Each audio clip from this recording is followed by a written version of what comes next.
Azerbaycan topraklarına saldıran Ermenistan'ı bir kez daha kınıyorum.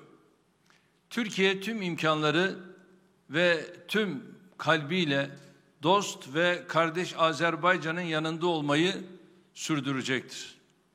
Bölgede Dağlık Karabağ'ın işgaliyle başlayan krize artık bir son verilmesinin vakti gelmiştir. Ermenistan'ın işgal ettiği Azerbaycan topraklarını derhal terk etmesiyle bölge yeniden barışa ve huzura kavuşacaktır.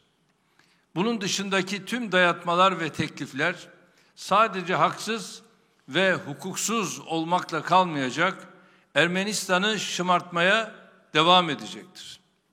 Yaşanan son gelişmeler, bölgede nüfus sahibi tüm ülkelere gerçekçi ve adil çözüm yöntemlerini devreye sokmaları konusunda bir fırsat tanımıştır. Bu fırsatın en iyi şekilde değerlendirilmesini umuyoruz.